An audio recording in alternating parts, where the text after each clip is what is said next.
Today, Robert F. Kennedy Jr. was invited by Republicans to testify about censorship to the Select Subcommittee on the Weaponization of the Federal Government, which is the same subcommittee that Matt Taibbi and Michael Schellenberger testified in front of, and it went about how you would expect. Democrats showcased just how pro-censorship they've become. Now, we're going to play some of the clips for you so that you can see for yourself, starting off with RFK Jr.'s opening statement. But literally, before he even began speaking, they tried to censor him. Democrats noticed that RFK Jr. was slated to give a 10-minute opening statement when most are given 5 minutes, and they immediately objected to it, saying they didn't want him talking for that long. Watch this. Excuse me, point of order. I know that witnesses usually have 5 minutes. I see 10 minutes on the board. Is it going to be 10 minutes? We'll give him 5 minutes, but we're pretty lax with this. We'll let him go for we are? a little, yeah. I've seen you gavel down on quite a number of witnesses. We've given senators and former Democrat members of Congress and all kinds of folks. He's neither. I'm just saying in past history. Okay, okay. But we'll watch the time for all the witnesses. And if you want to cut him off and censor him some more, you're welcome to do it. Oh, that's not my job. That's your job. Why don't you threaten a witness so that they can not want to be a witness? Mr. Kennedy is recognized for his opening statement. We'll give him 5 minutes, more or less, and then we'll move to the next one. Mr. Kennedy, go right ahead. Thank you, Mr. Chairman. Mr. Chairman, maybe we could put 5 minutes on the clock then, not 10.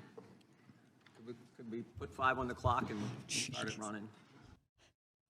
I mean, honestly, they just did not want him to speak. So they tried to censor him.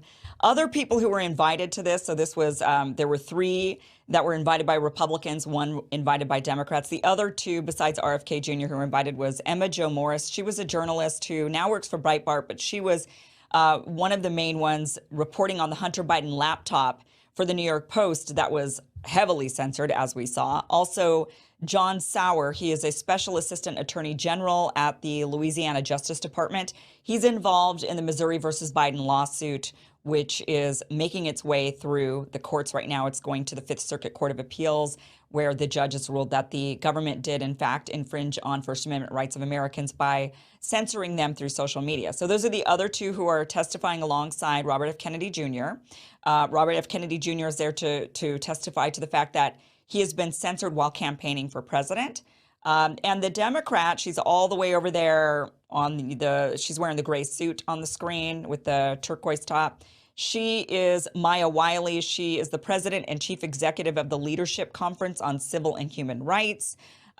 She at one point worked for the ACLU, but she is the pro-censorship person, basically, that Democrats have called in, claiming that we need to censor people because people are dangerous. They say dangerous things and it leads to dangerous outcomes. And so censor, censor, censor. So we're going to go ahead and play RFK Jr.'s entire opening statement. I was hesitant to do this because it is 10 minutes long. So even though they tried to get him to only do 5 minutes and they were like, put 5 minutes on the clock, 5 minutes, 5 minutes, he went 10 minutes anyway. Luckily, no one interrupted him, but it is a very good and powerful 10 minutes. So we're just going to go ahead and play the whole thing. And I promise you, the whole thing's really riveting. So we're going to go ahead and watch now.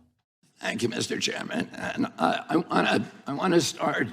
I want to put aside my written statement for a moment and address one of the points that was brought up, I think an important point by the ranking member, that this body ought to be concerning itself with issues that impact directly the American people.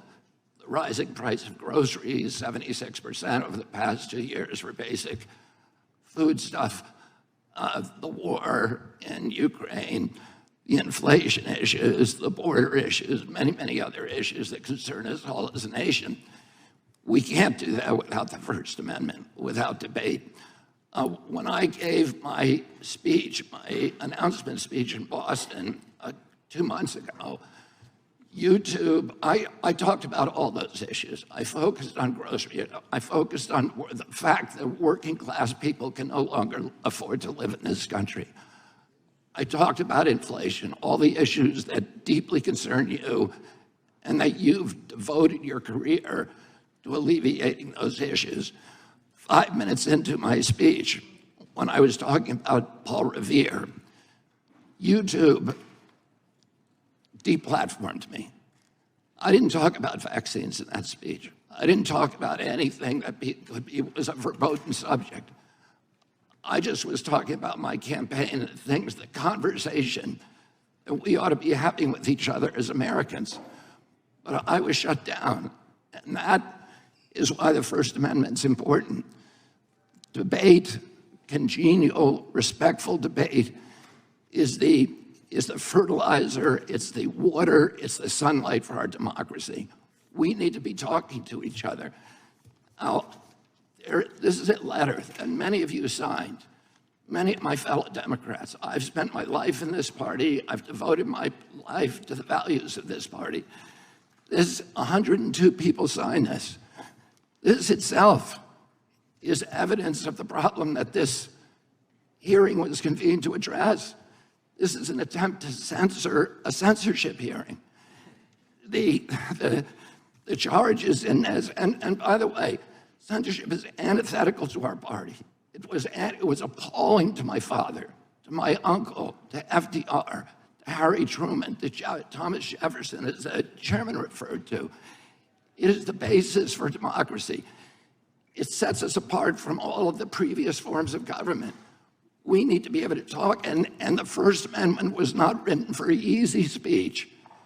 It was written for the speech that nobody likes you for. And I was censored not just by the Democratic administration, I was censored by the Trump administration. I was the first person censored by as the chairman pointed out, by the Biden administration 2 days after it came into office. It ordered a truthful, and by the way, they had to invent a new word called malinformation to censor people like me. There was no misinformation on my Instagram account. Everything I put on that account was cited and sourced to peer-reviewed publications or government databases. Nobody has ever pointed to a single piece of misinformation that I published. I was removed for something they called malinformation. Malinformation is information that is true, but is inconvenient to the government, that they don't want people to hear. And that's antithetical to the values of our country. After I announced my presidency, it became more difficult for people to censor me outright. So now I'm subject to this new form of censorship, which is called targeted propaganda, where people apply pejoratives like anti-vax. I've never been anti-vaccine, but everybody in this room probably believes that I have been, because that's the prevailing narrative. Anti-Semitism, racism, these are the most appalling, disgusting pejoratives, and they're applied to me to silence me, because people don't want me to have that conversation about the war, about groceries, about inflation, about the war on the middle class in this country that we need to be having. And by the way, I want to say this while I'm on the record, that in my entire life, and why I'm under oath, in my entire life, I have never uttered a phrase that was either racist or anti-Semitic. I have spent my life fighting my professional career, fighting for Israel, for the protection of Israel. I have a better record on Israel than anybody in this chamber today. I'm the only person who has publicly objected to the $2 billion payout that the Biden administration is now making to Iran, which is a genocidal program. I'm the only one who's objected to that. I've fought more ferociously for Israel than anybody. But I am being censored here through this target, through smears, through misinterpretations of what I've said, through lies, through association, which is a tactic that we all thought we had been discredited and dispensed with after the Army McCarthy hearings in the 1950s. But those same weapons are now being deployed against me to silence me. I know many of the people who wrote this letter. I don't believe there's a single person who signed this letter who believes I'm anti-Semitic. I do not believe that. There is no evidence of that. Now, I want to say something I think that's more important, and it goes directly to what you talked about, ranking member, which is the need, this toxic polarization that is destroying our country today. And how do we deal with that? This kind of division is more dangerous for our country than any time since the American Civil War. And how do we deal with that? How are we going to, every Democrat on this committee believes that we need to end that polarization. Do you think you can do that by censoring people? I'm telling you, you cannot. That only aggravates and amplifies the problem. We need to start being kind to each other. We need to start being respectful to each other. We need to start restoring the comedy to this chamber and to the rest of Americans, but it has to start here. My uncle, Edward Kennedy, has more legislation with his name on it than any senator in United States history. Why is that? Because he was able to reach across the aisle, because he didn't deal in insults, because he didn't try to censor people. He brought home people who were antithetical to what he believed in. He came home almost every weekend with people like Orrin Hatch to our house at the compound in Hyannisport. At that time, Orrin Hatch to me was like Darth Vader, because I was an environmentalist. And I was saying, why is Teddy bringing this guy home? But he knew that he was effective because he understood that comedy and respect and kindness and compassion and empathy for other people is the only way to restore the function in this chamber. But more importantly, today we need to give an example in the leadership of our country of being respectful to each other. If you think I said something that's anti-Semitic, let's talk about the details. I'm telling you all the things that I'm accused of right now by you. And in this letter are distortions, they're misrepresentations. I didn't say those things. There's fragments that I said, but I denounce anybody who uses the words that I have said to imply something that is negative about people who are Jewish. I never said those things. And I want to point out also that the chairman pointed to Dennis Kucinich, who's fighting behind me. There is no two people in the country who feel more differently about American politics than these two people. And yet they were friends. Dennis attended his children's basketball games, attended his daughter's wedding. This is what we need, how we need to start treating each other in this country. We have to stop trying to destroy each other, to marginalize, to vilify, to gaslight each other. We have to find that place inside of ourselves of light, of empathy, of compassion, and above all, we need to elevate the Constitution of the United States, which was written for hard times. And that has to be the premier compass for all of our activities. Thank you very much. Thank you. So that was a great opening statement. He was given that 10 minutes, even though they tried to put the timer on him. And of course, right after, so they tried to censor him before he gave his speech. And then they, of course, continue to try to censor him. Here's Debbie Wasserman Schultz.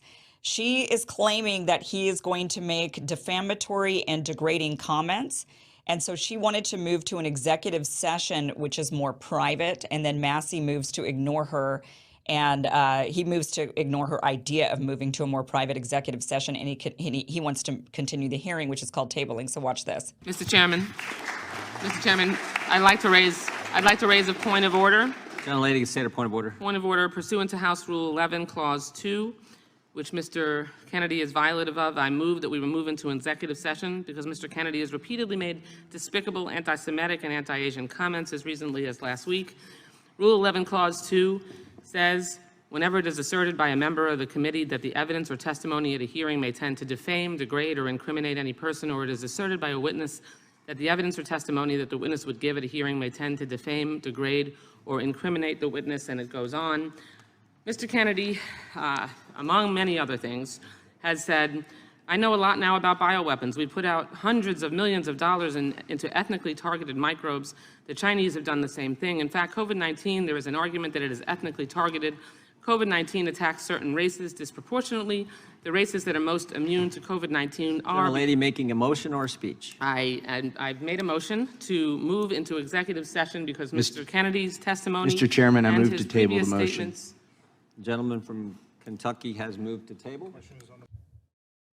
Okay, so you have to watch the vote for yourself. They go back and forth about this executive session and tabling, so we're going to skip ahead to the actual vote. And so the yeses want to continue the hearing. So they're voting on Massey's, he wants to table her motion. She wants to move to an executive private session. Thomas Massey says, well, how would table that?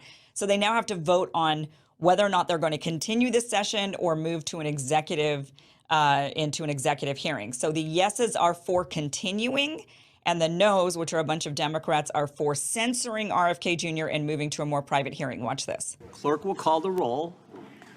Mr. Jordan? Yes. Mr. Jordan votes yes. Mr. Issa? Mr. Massey? Yes, to not censor. Mr. Massey votes yes. Mr. Stewart? Yes. Mr. Stewart votes yes. Ms. Stefanik? Yes. Ms. Stefanik votes yes. Mr. Gates? Mr. Johnson of Louisiana? Yes. Mr. Johnson of Louisiana votes yes. Mr. Armstrong? Yes. Mr. Armstrong votes yes. Mr. Stubbe? Mr. Bishop? Yes. Mr. Bishop votes yes. Ms. Kamak? Yes. Ms. Kamak votes yes. Ms. Hageman? Yes. Ms. Hageman votes yes. Ms. Pasquette? No, I want to follow the rules that the Republicans made at the beginning of this conference with these House rules, so no. Ms. Pasquette votes no. Mr. Lynch? No. Mr. Lynch votes no. Ms. Sanchez? No, because it's violative of the rules. Ms. Sanchez votes no. Ms. Wasserman Schultz? No to allowing a witness to degrade and This is not defame speech others time. and violate the rules and not have his testimony and degradation and amplified Mr. Chair. rather than given in executive session. Ms. Wasserman Schultz votes no. Mr. Connolly? No to the Soviet Politburo. Mr. Connolly votes no. Mr. Garamendi? No. Mr. Garamendi votes no. Mr. Allred? Ms. Garcia? No. Ms. Garcia votes no. Mr. Goldman? No to hate speech. Mr. Goldman votes no. Jeez. Mr. Gates? Yes. Mr. Gates? Aye. Mr. Gates votes aye. Clerk will report. Mr. Chairman, there are 10 ayes and 8 noes. The motion to table is agreed to. We will now move to our second witness. Okay, so again, the rule that they're citing, that all those Democrats who said that they wanted to move to an executive session, the rule that they're citing is that they believe that RFK Jr. is going to make defamatory and derogatory and degrading statements. So they're saying he's going to say hate speech, and that is against the rules. And so we want to move to this executive private session. Now I want to play this clip to you.